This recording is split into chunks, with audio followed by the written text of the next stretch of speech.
Assalamualaikum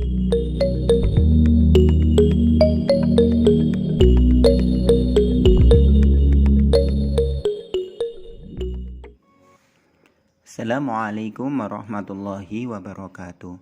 Bagaimana kabarnya anak-anak? Semoga kalian sehat dan selalu dalam lindungan Allah Subhanahu wa taala. Hari ini bertemu lagi dengan Pak Guru dalam pelajaran pendidikan agama Islam dan budi pekerti. Nah, untuk materi pada kesempatan hari ini kita akan belajar bersama-sama tentang keteladanan Nabi Ibrahim alaihissalam. Anak-anakku yang soleh dan solehah, untuk mengawali pelajaran pada hari ini, kita awali dengan bacaan basmalah bersama-sama. Bismillahirrahmanirrahim. Nah, anak-anakku, sebelum kita mulai pelajarannya, akan saya sampaikan tujuan pembelajaran pada kesempatan hari ini. Yang pertama, siswa diharapkan bisa menyebutkan keteladanan dari kisah Nabi Ibrahim alaihissalam. Yang kedua, siswa diharapkan dapat menjelaskan keteladanan dari kisah Nabi Ibrahim alaihissalam. Yang ketiga, siswa diharapkan dapat menjelaskan hikmah dari kisah Nabi Ibrahim alaihissalam. Yang keempat, diharapkan siswa dapat menceritakan keteladanan dan kisah singkat Nabi Ibrahim alaihissalam.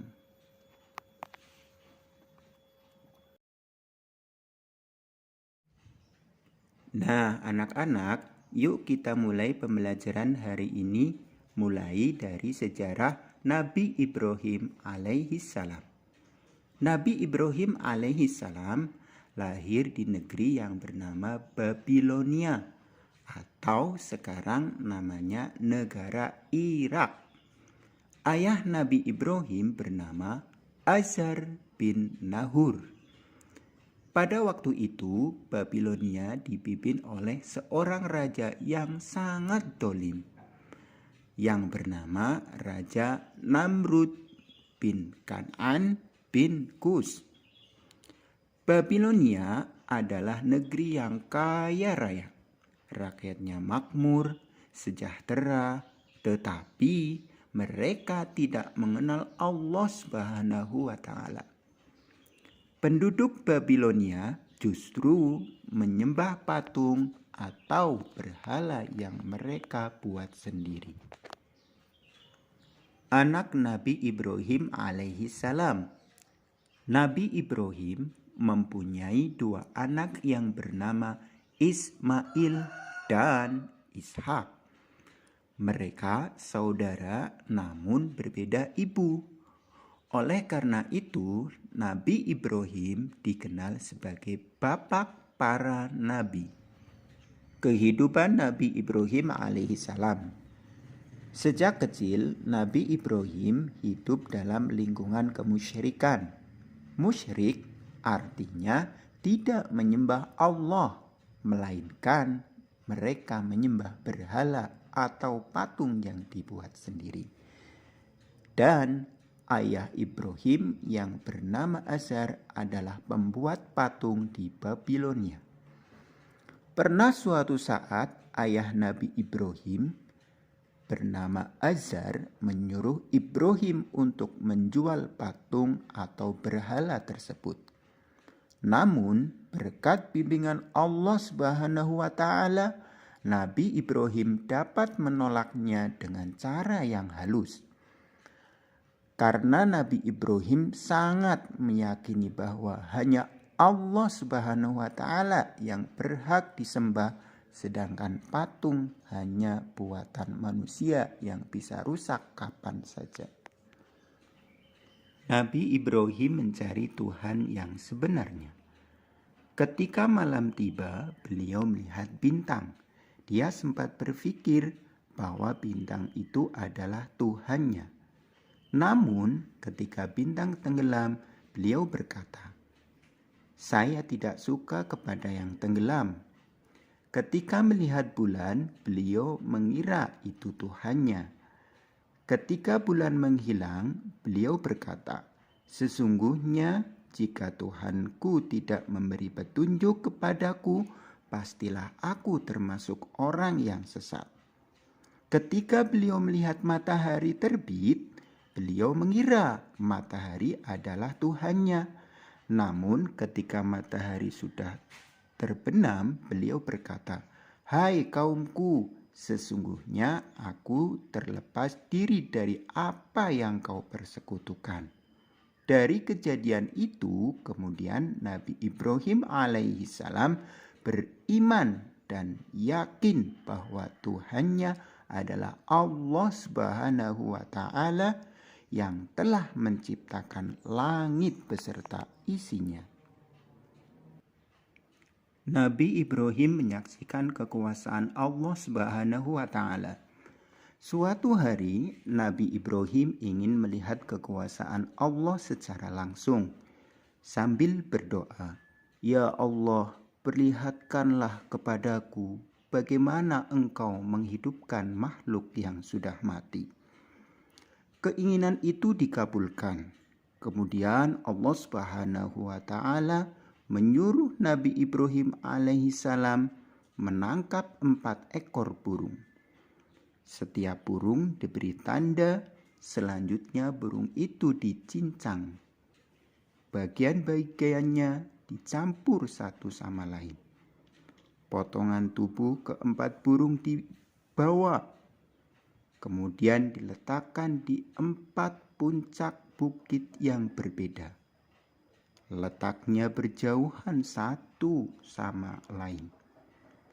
Kemudian Allah Subhanahu wa Ta'ala memerintahkan kepada Nabi Ibrahim alaihissalam untuk memanggil burung-burung itu. Dengan izin Allah Subhanahu wa Ta'ala, burung-burung itu hidup kembali. Semuanya utuh seperti sedia kala. Allah Maha Kuasa. Allah menghidupkan yang mati. Sangat mudah bagi Allah. Nabi Ibrahim alaihissalam telah melihatnya sendiri. Hatinya merasa semakin mantap. Keyakinannya semakin kuat. Dan keimanannya makin hebat. Dan kejadian ini terdapat di dalam Al-Quran surat Al-Baqarah ayat 260. Berdakwah kepada ayahnya.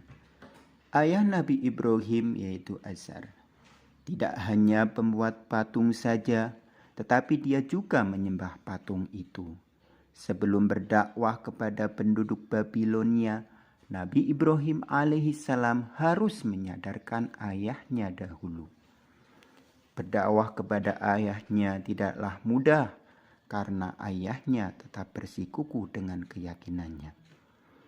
Usaha Nabi Ibrahim sudah maksimal. Allah Subhanahu wa Ta'ala yang menentukan. Sikap ayahnya yang menolak ajaran Allah Subhanahu wa Ta'ala tidak membuat Nabi Ibrahim alaihissalam larut dalam kesedihan. Sikapnya tetap teguh untuk menyebarkan pesan-pesan Allah Subhanahu wa Ta'ala. Raja Namrud yang zalim. Nabi Ibrahim alaihissalam hidup pada zaman Raja Namrud yang memerintah dengan kejam. Semua orang harus taat dan tidak boleh melawannya. Jika ada yang berani melawannya, maka nyawa taruhannya.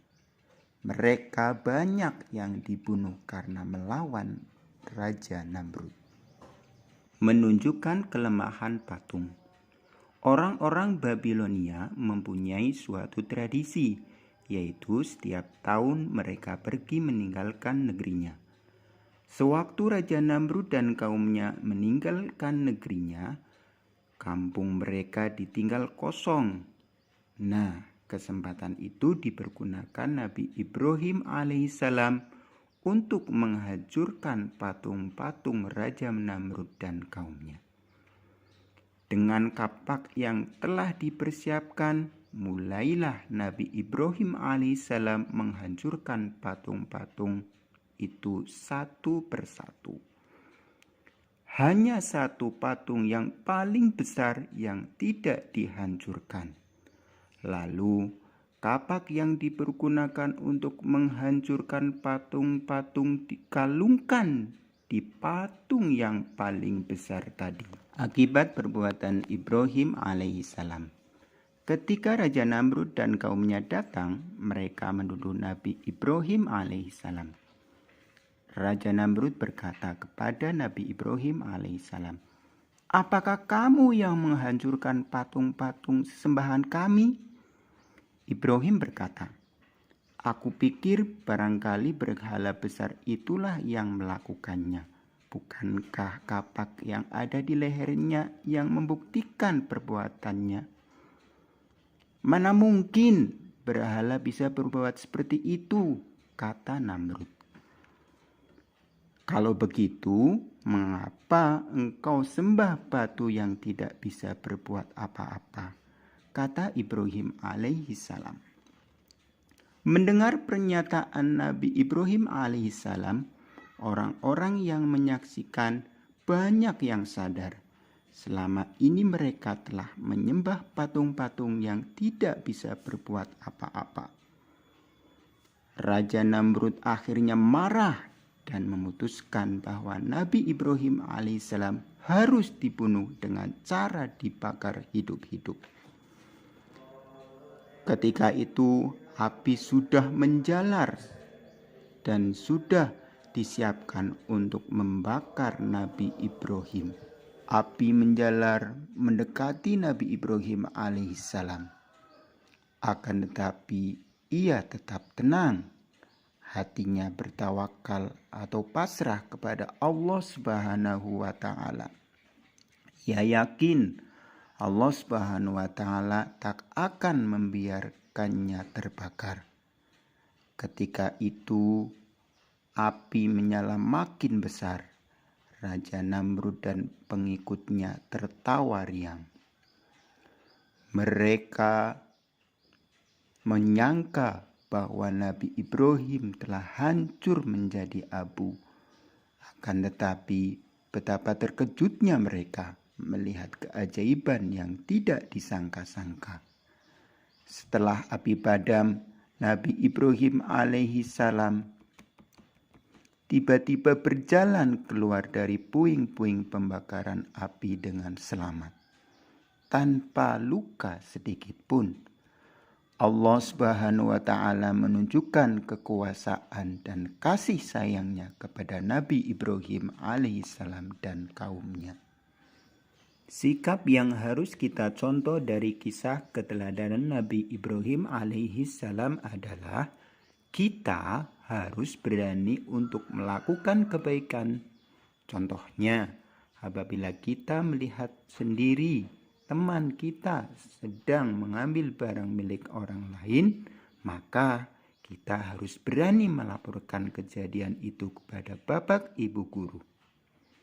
Semoga kita semua dapat mempraktikkan sikap berani melakukan kebaikan. Amin. Demikian pembelajaran kita hari ini. Mari kita tutup dengan bacaan hamdalah bersama-sama.